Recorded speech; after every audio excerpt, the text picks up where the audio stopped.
Assalamualaikum warahmatullahi wabarakatuh. Perkenalkan, nama saya Septi Nur Aiza dari Prodi Sistem Informasi Fakultas Sains dan Teknologi dari Unisnu Jepara. Pada video ini saya akan menjawab soal dari ujian tengah semester untuk mata kuliah riset operasi. Langkah pertama, kita selesaikan dulu menggunakan kita buat dulu model program linearnya. Yang pertama, kita tentukan dulu variabel keputusannya. Di sini saya pakai variabel X1 itu untuk produk A dan X2 itu untuk produk B. Kemudian kita tentukan fungsi tujuannya. Tadi kan untuk fungsinya itu untuk memaksimalkan keuntungan, kita pakai Z max. Jadi dari keuntungan produk A nanti ditambah dengan keuntungan produk B.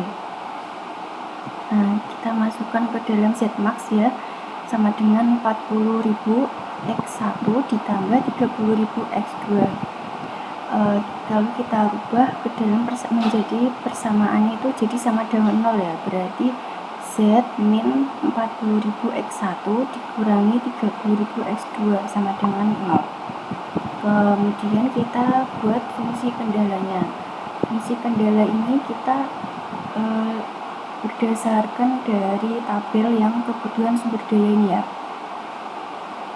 Jadi untuk mesin dia kan untuk produk A-nya itu 2 jam per unit. Sedangkan tenaga kerjanya 1 jam per unit. Untuk B-nya itu mesinnya 1 jam per unit dan tenaga kerjanya itu membutuhkan 2 jam per unit. Dan batas maksimumnya itu untuk mesin itu adalah 100 jam dan tenaga kerja itu maksimumnya adalah 80 jam. Nah, jadi untuk fungsi kendala yang mesin berarti 2X1 plus X2 kurang dari sama dengan 100. Untuk fungsi kendala yang tenaga kerja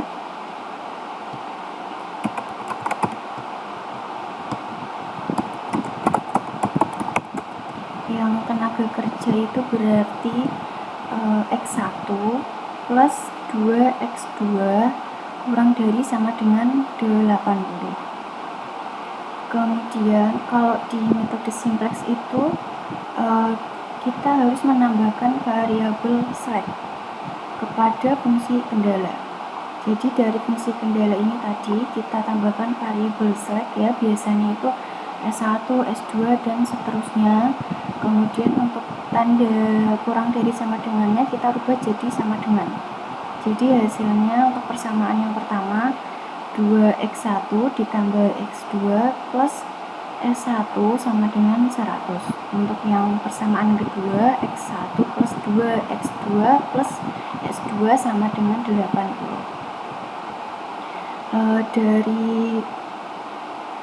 Dari sini dua persamaan ini nanti kita buat menjadi sebuah tabel awal dari metode simplex ya, seperti ini.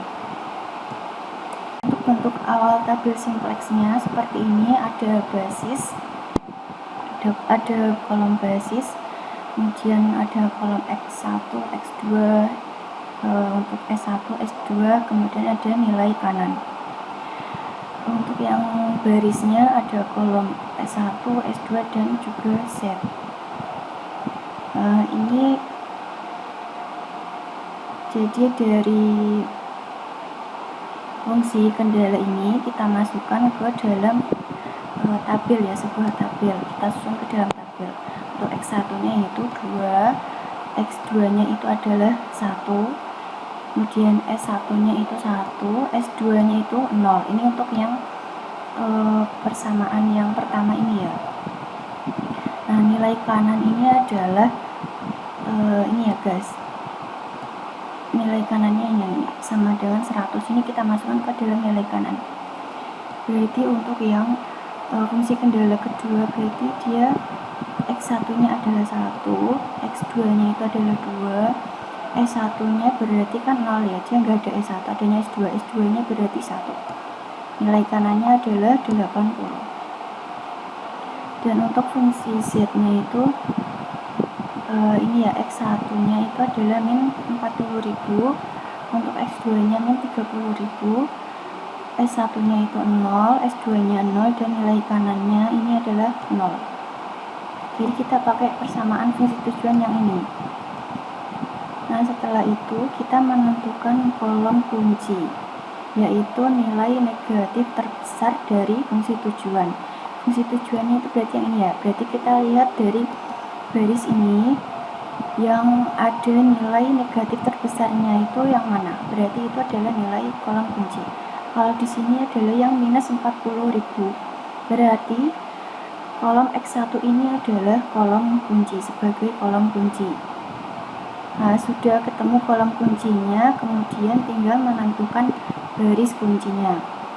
Untuk baris kunci itu adalah diambil dari nilai indeks terkecil. Jadi kita cari dulu, kita tambahkan dulu kolom nilai indeks ya. Cara mencari nilai indeks itu adalah dari nilai kanan dibagi dengan kolom kunci.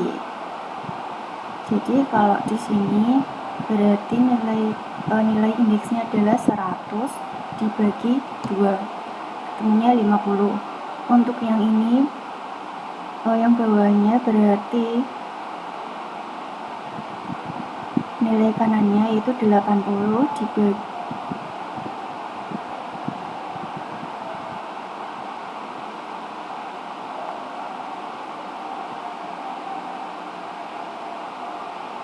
80 dibagi 1 sama dengan 80. Nah, kita lihat nilai indeks yang paling kecil. Yang paling kecil yaitu adalah 50, berarti dia baris yang ke S1. Nah, ini sebagai baris kunci. Kemudian kita membagi nilai baris kunci dengan angka kuncinya.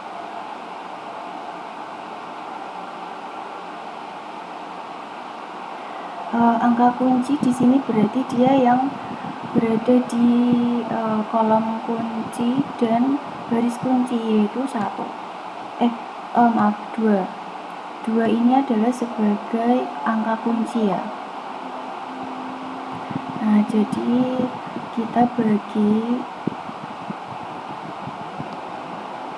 baris kuncinya ini, yang ini kita bagi dengan 2 ya. Kalau sini berarti 2 dibagi 2 ketemunya 1.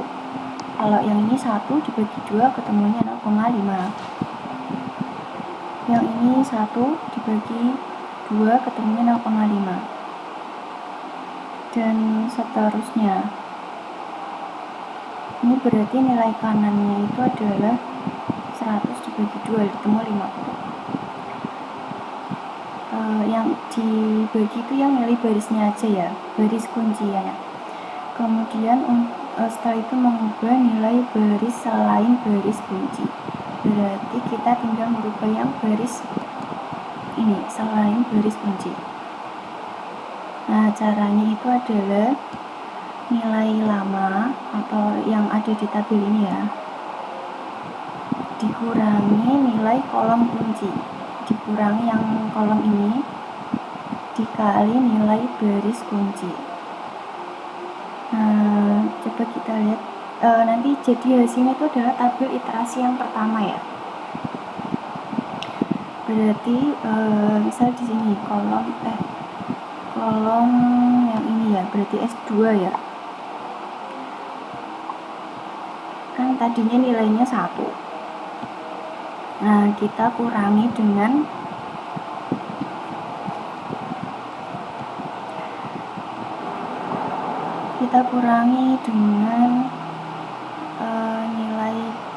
nilai lamanya dikurangi dengan nilai kolom kunci dikali nilai baris kunci. Nilai baris kuncinya kan yang ini dan nilai kolom kuncinya kan yang ini. Berarti 1 dikurangi dalam kurung 1 dikali 1, berarti 1 dikurangi 1 sama dengan 0, ketemunya 0. Untuk baris yang ini, yang X2, tadi kan nilai awalnya adalah 2. Nah, kalau di sini berarti ketemunya 1,5. Kan tadi nilai lama ya 2 dikurangi nilai kolom kunci yang ini ya, 1 dikali 4 baris kuncinya, yaitu 0,5, berarti 0,5 dikali 1. Kemudian untuk mengurangkan 2, ketemunya berarti 1,5, dan seterusnya. Ini hasilnya itu menjadi tabel iterasi yang pertama. Kemudian kalau sudah ketemu tabel iterasi yang pertama, selama dia masih ada nilai negatif di nilai Z, di yang baris Z ini ya, berarti harus masih dilakukan proses iterasi yang selanjutnya. Jadi proses iterasinya itu akan berhenti ketika nilai Z-nya ini sudah positif semua. Ini kan masih ada negatifnya, berarti kita ulangi proses untuk yang iterasi keduanya. Caranya sama aja, kita pertama menentukan kolom kunci dan baris kuncinya. Kalau untuk yang ini, kalau untuk tabel iterasi yang pertama ini, berarti kolom kuncinya itu adalah di yang ini ya, yang ini, karena negatifnya di X2.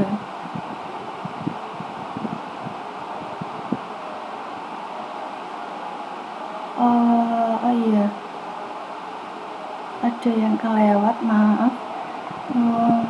Setelah kita menentukan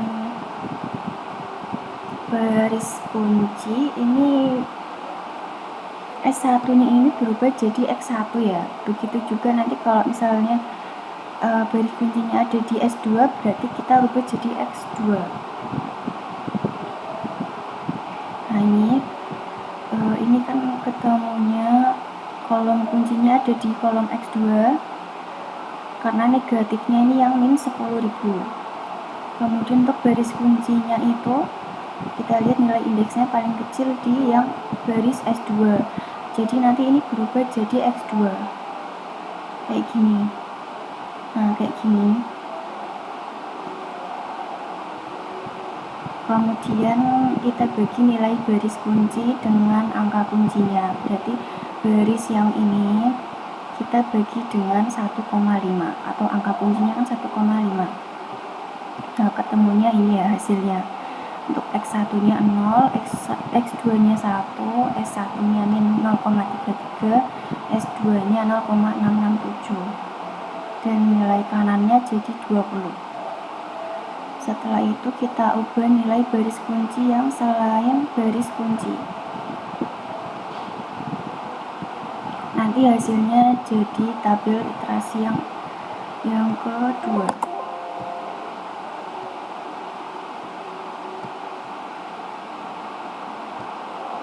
Ini berarti jadi tabel iterasi yang kedua. Jadi setelah kita, berarti di sini kita rubah baris yang ini sama baris yang ini. Hasilnya sama aja ya caranya. Tadi nilai yang lama dikurangi nilai kolom kuncinya dikali nilai baris kunci. Ini hasilnya jadi tabel iterasi yang kedua. Nah, kalau kita lihat di sini di baris Z ini sudah tidak ada yang negatif ya, ini sudah positif semua, berarti untuk proses iterasinya sudah berhenti sampai di iterasi yang kedua ini. Ini jadi hasil akhirnya. Kesimpulannya berarti fungsi maksimalnya itu adalah 2.200.000. Kemudian untuk X1 atau produk A itu 40, dengan X2 nya atau produk B itu 20.